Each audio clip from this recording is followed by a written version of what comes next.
Let's read this question. So this question says a thin slice is cut out of a glass cylinder along a plane parallel to its axis. The slice is placed on the flat glass plate with a curved surface downward. Monochromatic light is incident normally from the top.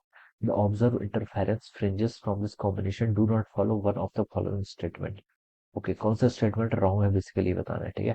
The fringes are straight and parallel to the length of the piece. The line of contact of the cylindrical glass place at the glass plate appears dark.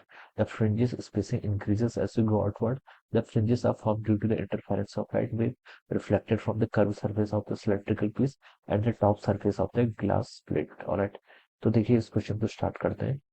So we can write down the key concept of this question. क्या interference लिख लीजिए, क्या लिख लीजिए, interference लिख लीजिए। Interference क्या होता है? इंटरफेरेंस आपका फिनोमिना होता है किसका? इंटरफेरेंस बेसिकली होता है आपका रिडिस्ट्रीब्यूशन ऑफ एनर्जी। जो आपके रे ऑफ लाइट क्या करेंगे आपस में, देखिए यहाँ पर क्या करेंगे, आपकी इंटरफेयर करेंगे, ठीक है। तो हमें क्या बनाया देगा, यहाँ पर एक फ्रिंज पैटर्न दिखाई देगा, ठीक है।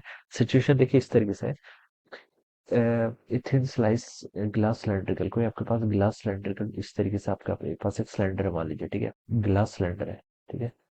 ग्लास सिलेंडर मतलब ग्लास का है, ठीक है। इसको आप क्या कर रहे हैं, कट कर रहे हैं along a plane parallel to its axis. ये इसकी एक्सिस मान लीजिए, इसके पैरेलल, ठीक है। इस ये आपका एक कैसे प्लेन है, ठीक है।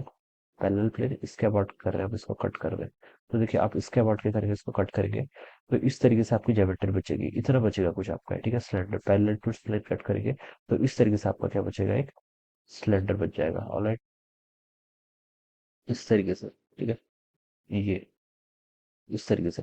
अब बोला गया कि आपसे thin slice is placed on A flat glass plate, जैसे ग्लास प्लेट के ऊपर रखते हैं with a curve surface downward. तो ये ऐसी ज्योमेट्री हो जाएगी। ये आपकी ग्लास प्लेट है मान लीजिए, this is the glass plate, ठीक है।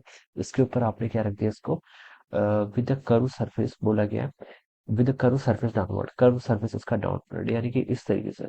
ये आपका सिलेंड्रिकल प्लेट, जिसको आप सिलेंड्रिकल की जो स्लाइस है वो है इस तरीके से, ठीक है। Curve surface downwards. अब बच्चों यहाँ पर क्या होगा, आपका इंटरफेरेंस होगा। रे ऑफ लाइट आपकी इस तरीके से आएगी, ठीक है। रे ऑफ लाइट क्या करेगी, आपकी ऐसे आएगी, ठीक है, ग्लास प्लेट से। तो यहाँ पर क्या होगा, आपका इंटरफेरेंस का फिनोमेना होगा। कौन सा होगा, आपका इंटरफेरेंस का फिनोमेना, ठीक है। वन फ्रॉम द रे, एक तो वो रे जो ऊपर से आ रही है आपकी, ठीक है, ईयर से ग्लास मीडियम से, और एक आपकी इस मीडियम में। तो देखिए यहाँ पर आपका क्या बनेगा, वेज बनेगी, जो ये वाला रीजन है कर्व सरफेस और ग्लास प्लेट के बीच में। इस रीजन में आपके क्या बनेगा, इंटरफेरेंस फ्रिंजेस फॉर्म होंगे। क्या होंगे, आपकी इंटरफेरेंस फ्रिंजेस फॉर्म होंगे, ठीक है। ये इसका मान लीजिए एक्सिस है, दिस इज ए, ये आपकी क्या है, एक्सिस है सिलेंड्रिकल प्लेन की, ठीक है। अब बच्चों देखिए यहाँ पर देखिए जो स्लाइस आपकी बनेगी ये इस तरीके से बनेगी, कुछ स्ट्रेट लाइन जैसी बनेगी, ठीक है। ये देखिए कॉन्टैक्ट, ये इस तरीके से यहाँ पर आपकी ऐसे स्लाइस बनेगी, ठीक है। अगर मैं इसमें एक ऐसे क्रॉस सेक्शन लूँ, ये तो देखिए 3D ज्योमेट्री होगी। इस तरीके से पिच को भी क्या होगा, आपका एक्सटेंड होगा। तो इस पूरे रीजन के लिए बता सकता हूँ कि इसकी हाइट होगी, ठीक है। यहाँ पर देखिए कुछ आपका ऐसा पैटर्न बनेगा। तो इस पैटर्न की देखिए जो आपकी हाइट होगी ये करेंगे फिक्स रहेगी, ठीक है। तो इसके लिए जो फेज डिफरेंस होगा वो मान लीजिए आपका कितना है, x1, वो मान लीजिए कांस्टेंट है।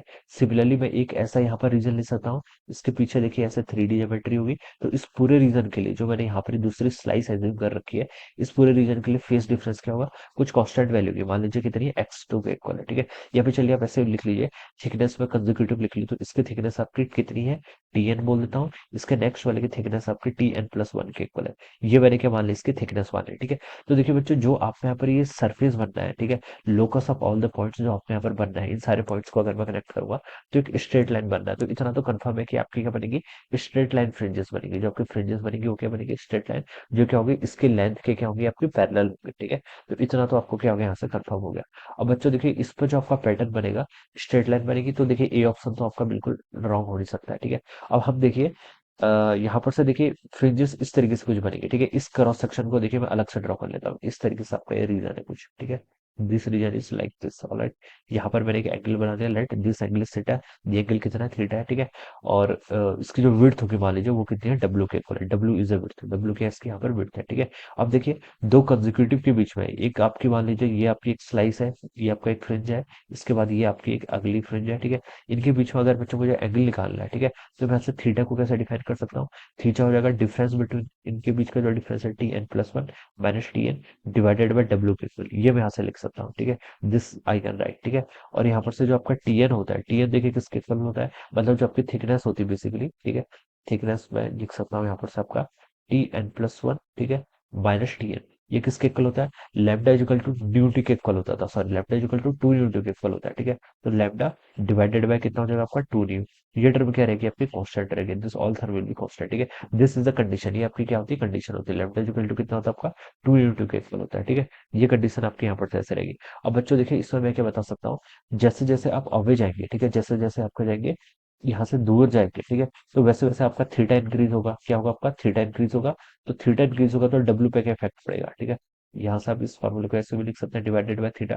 तो जैसे जैसे अवे जाएंगे थीटा इंक्रीज करेगा, थीटा इंक्रीज करेगा तो डब्ल्यू क्या करना चाहिए आपका? यहाँ पर से डिक्रीज करना चाहिए, ठीक है। तो आप बता सकते हैं जैसे जैसे हम क्या जा रहे हैं? आउटवर्ड जा रहे हैं। जैसे जैसे हम क्या जा रहे हैं?